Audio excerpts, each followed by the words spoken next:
Salut la compagnie, on se retrouve aujourd'hui pour le petit débrief du troisième match de poule de l'équipe de France. C'était face à la Pologne, alors rappelez-vous les enjeux, mine de rien, c'était d'atteindre la première place pour éviter d'affronter les gros poids lourds, parce que vu comment ça se situait, si on voulait éviter l'Espagne, le Portugal, l'Allemagne, qui sont les trois équipes les plus dangereuses actuellement, il fallait être premier du groupe, et finalement ça ne va pas arriver, parce que on a fait match nul, et franchement, il y a des choses qui m'énervent, et il y a des choses qui m'énervent du côté de la France, mais il y a surtout des choses qui m'énervent du côté des adversaires de la France, je trouve, parce que si je fais un petit bilan de ces trois matchs-là, on a mis un but sur penalty, parce que le deuxième, c'est un contre son camp.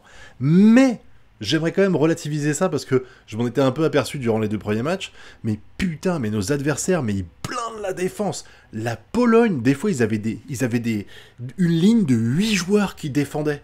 Je veux dire, si vous regardez le match attentivement, faites attention à ça, c'est intéressant, vous verrez qu'on n'a pas de ligne défensive de 8 Français qui bloquaient les Polonais. Eux, ils faisaient ça en boucle, c'était incroyablement chiant. Alors, je vais pas cracher sur les Polonais, ils font ce qu'ils veulent, ils voulaient pas gagner visiblement, enfin, en tout cas ils sont pas donné tous les moyens nécessaires pour gagner, ils essayaient plus de sauver l'honneur, j'ai l'impression, parce que de toute façon, ils étaient déjà disqualifiés de mémoire, mais c'est clair qu'on peut pas non plus mettre tout sur le dos de la France, parce que quand on voit comment jouait l'Autriche à la fin du match, quand on a vu comment on jouait les Pays-Bas c'était impressionnant de voir à quel point ils ont vraiment verrouillé, et quand on voit la façon dont jouait la Pologne, où t'avais vraiment, mais limite 8 joueurs qui défendaient, et 2 de temps en temps sur un malentendu qui attaquait, et encore une fois je caricature, c'est pas arrivé tout le temps, il y a eu des montées de joueurs évidemment, me faites pas dire ce que j'ai pas dit, c'est normal qu'on finisse par pas marquer de but. Franchement. Et c'est vrai que là, par exemple, on est dans l'endroit, on va atterrir dans la partie où il y a l'Espagne et tout ça, et ces équipes-là, elles ne vont pas faire d'un mur de 8 joueurs. Elles ne feront pas ça. Donc il y aura sans doute plus d'opportunités pour l'équipe de France de marquer, et ça c'est cool, mais on peut pas s'arrêter là-dessus, parce que c'est clair que les joueurs n'ont pas tous été au niveau. Alors moi je continue de dire que Rabiot, Tchouaméni et Kamavinga, ils montrent pas le bon visage en équipe de France, clairement. Ils sont pas mauvais, mais tu sens que pour moi c'est des maillons faibles. À chaque fois qu'ils sont entrés en jeu, ça changeait pas grand-chose. En défense, c'est toujours aussi solide.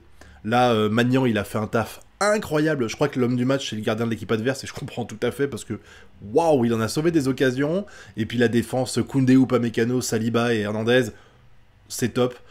Upamecano qui est responsable du penalty, mais bon, le mec, il est impérial pendant 80 minutes, on va pas non plus lui balancer des trucs dans la gueule pour ça. Je tiens quand même à dire que le côté gauche, c'est incroyable. Voir cette entente qu'il y a avec Upamecano, pas Upamecano, avec Hernandez, Mbappé et Barcola, putain, mais c'était ouf. C'était ouf de voir à quel point les échanges se faisaient naturellement. Moi, j'ai adoré. De toute façon, je crois que la majorité des attaques venaient de là. T'avais aussi quand même le côté droit où il y avait quand même Koundé Dembélé qui se démerdait bien entre eux. Dembélé, je trouve qu'il a pas été mauvais du tout. Vraiment, c'est lui qui provoque le penalty en plus.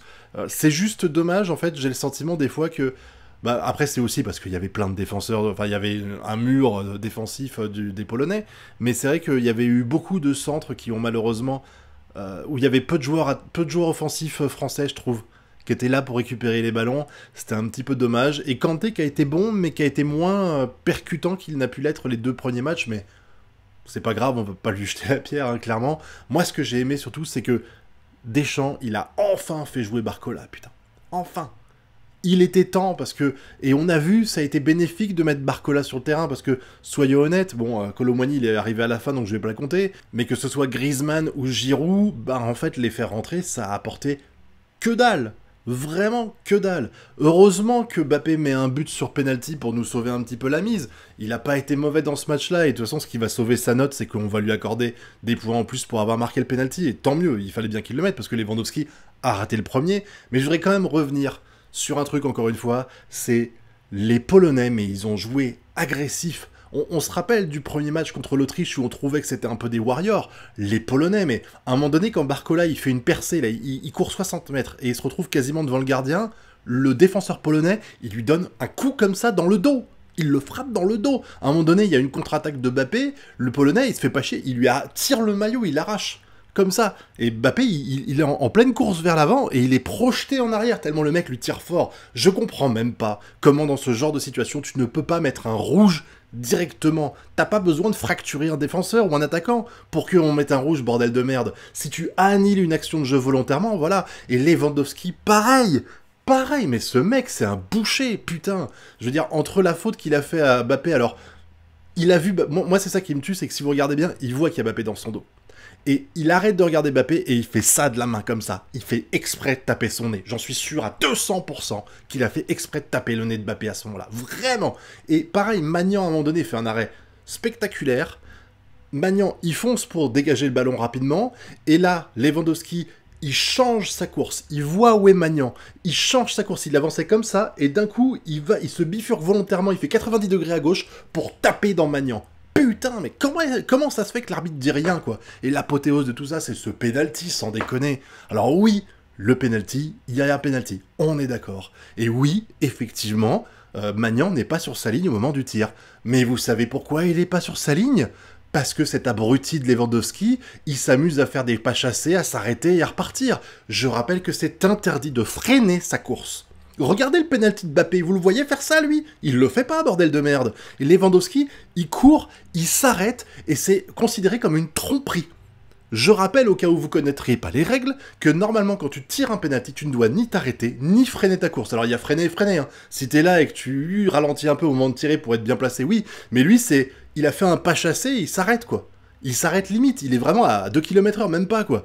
Et évidemment, comme Maignan pense qu'il a tiré à ce moment-là, ou qu'il va tirer, il avance. Parce que normalement, si Lewandowski continuait sa course, ben c'était bon, il aurait tiré à ce moment-là. Donc, tu peux pas en vouloir à Maignan. Et la règle dit que si tu fais ça, si le tireur fait ça, le penalty est annulé. Il perd le penalty. Je ne comprends pas parce que cette règle-là, elle existe dans le jeu depuis des années. C'est pas nouveau. Ça a été redit il y a pas longtemps parce que ils voulaient arrêter de voir les attaquants s'amuser à freiner leur course, à s'arrêter, etc. Ils en avaient ras-le-bol, les arbitres. C'était déjà dans les règles que t'avais pas le droit, mais ils ont insisté dessus. Et quand tu vois Lewandowski qui dit « Va te faire enculer la règle, je fais ce que je veux », merde. Non, je suis désolé, le but, il est pas censé être là. Il est pas censé rentrer, quoi. C'est pas normal. C'est pas normal du tout.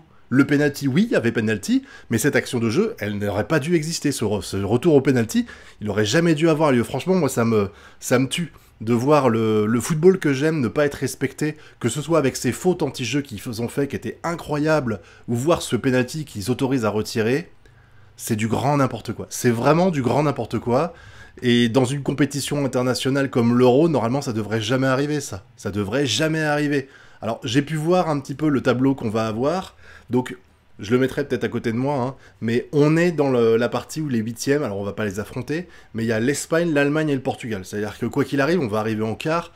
Normalement, si la logique est respectée, on devrait se retrouver, si on est qualifié, encore une fois, c'est pas sûr, mais on devrait se retrouver en quart de finale face au Portugal, qui est pour moi un sérieux candidat, et puis derrière, soit l'Allemagne, soit l'Espagne en demi, ça va piquer fort, alors que de l'autre côté, on avait ces simulateurs d'Italiens, la Suisse, l'Autriche, ça avait l'air quand même un peu plus safe, hein. Finalement, bah là, on va se mettre en difficulté, mais est-ce que c'est finalement une mauvaise chose? Parce que comme je l'ai dit en début de vidéo, ben, l'équipe de France, là, elle a galéré parce qu'elle a joué contre 3 équipes qui se sentaient inférieures à la France et qui ont décidé de blinder la défense et d'espérer sur un malentendu marqué. Et c'est pour ça qu'on se retrouve avec...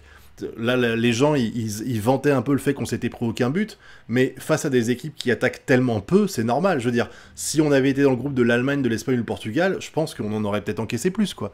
Là, c'est sûr que quand tu joues avec le Pays-Bas qui finit avec 9 joueurs en défense et un attaquant, bon bah c'est sûr que c'est plus difficile de marquer que quand tu joues avec une stratégie un peu plus offensive, quoi. Donc peut-être que ça va permettre un peu de déverrouiller tout ça et que la France pourrait être plus à l'aise.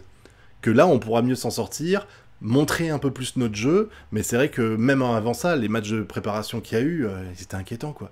Vraiment, le niveau de l'équipe de France, autant au début de la compétition, on considérait l'équipe de France comme les favoris, ou comme un des favoris, pas le favori. Là, maintenant, moi, je commence à avoir des doutes, hein, parce que je vois le niveau global. Là, par exemple, Mbappé, il a fait des petits trucs sympas, hein, on est d'accord, mais... c'est pas Mbappé qui va faire la différence face à aux défenses allemandes, quoi.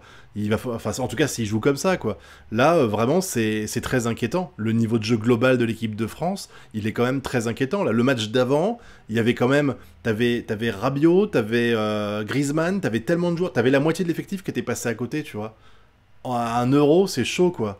Heureusement, là, il a tenté Barcola, parce que Thuram avait été nul au match précédent, et Barcola a été un petit peu le... Ce sera peut-être le Kolo Muani de cette Coupe d'Europe, hein, rappelez-vous, Kolo Muani, il a réussi à faire des coups d'éclat pendant la Coupe du Monde, ce sera peut-être le moment de Barcola pour cet Euro, espérons-le, mais bon, au final, on est qualifié, donc c'est un moindre mal, ça aurait été peut-être mieux, évidemment, de finir premier, surtout que derrière, le Pays-Bas s'est fait éliminer à toute fin par l'Autriche, finalement, c'est l'Autriche qui prend la première place, et encore, éliminé, je sais pas, parce qu'il y a des troisièmes qui sont repêchés, donc je sais pas trop comment ça va se passer, mais en tout cas, là, bah, on verra ce qui se passe pour la suite, mais je suis pas vraiment confiant, honnêtement.